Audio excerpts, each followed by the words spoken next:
এই বাচ্চাটাকে আমরা লক্ষ্মী পুজোর দিন পাই। আগের ভিডিওতে তোমাদেরকে পুরোটাই বলেছি কিভাবে ওকে পেয়েছি আমরা। যাই হোক, এই ভিডিওটা হচ্ছে লক্ষ্মী পুজোর দিন মানে সোমবার রাতের ভিডিও। ওই দিন দুপুরের দিকে আমরা ওকে ডাক্তারের কাছে নিয়ে যাই এবং ওর সমস্ত ট্রিটমেন্ট শুরু হয়। ওই দিন দুপুরেই ওর মেডিসিন চালু করে দিয়েছিলাম আমরা, কিন্তু রাতের বেলায় হঠাৎ করে আবার অসুস্থ হয়ে পড়ে। তারপরে ওকে আবার আমরা ওষুধ টষুধ খাইয়ে নাকে ড্রপ দিয়ে ঠিক করি, সুস্থ করি। আর এই ভিডিওটা হচ্ছে তার দুদিন পরের ভিডিও, মানে বৃহস্পতিবার সকালের ভিডিও। ওই দিন ও মোটামুটি প্রায় অনেকটাই সুস্থ হয়ে গেছিল। ও মোটামুটি একটু সুস্থ হওয়ার পর থেকেই আর এক জায়গায় থাকতে চাইছিল। ওইদিকে আমাদের চিঙ্কি ওকে দেখে ভীষণ চিৎকার চেঁচামেচি করছিল, মানে চিঙ্কিকেও আমরা রাখতে পারছিলাম না। আর চিঙ্কির জন্য ওকে আমরা ঘরেও নিয়ে আসতে পারছিলাম না, মানে ওকে ওই বাইরেটাই আমাদেরকে রাখতে হচ্ছিল, ওই পেটিটার মধ্যে। আর ওইটুকুনি জায়গার মধ্যে থাকতে ওর খুবই কষ্ট হচ্ছিল, যার জন্য আমরা নিরুপায় হয়ে একটা কাকিমাকে জানাই এবং সেই কাকিমা এই দাদার খোঁজ দেয়। এই দাদা এসে সবটা শোনে এবং কুকুরটিকে নিতে রাজি হয়। এদিকে আমার ভাই ওর সমস্ত মেডিসিন দাদাকে বুঝিয়ে দিচ্ছিল। সত্যি বলতে বাচ্চাটাকে দেওয়ার ইচ্ছে আমাদের একদমই ছিল না,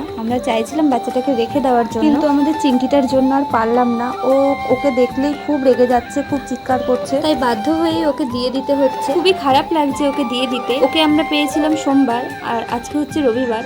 মাত্র 7 দিনই ওর প্রতি অনেকটা মায়া জন্মে গেছে। জানি না ওর যে মালিক সে কি করে পারলো এরকম অসুস্থ একটা বাচ্চাকে বাড়ি থেকে বের করে দিতে। আরেকটা জিনিস ভীষণ অবাক করলো, ওর প্রতি যেমন আমাদের একটা মায়া জন্মে গেছিল, ওকে ভালোবেসে ফেলেছিলাম, সেরকমই ও কিন্তু আমাদের ছেড়ে যেতে চাইছিল না। আসলে এরা মুখে কিছু বলতে না পারলেও সবটাই বুঝতে পারে। আমরা ভালোবেসে ওর একটা নাম দিয়েছিলাম ডগেস ভাই।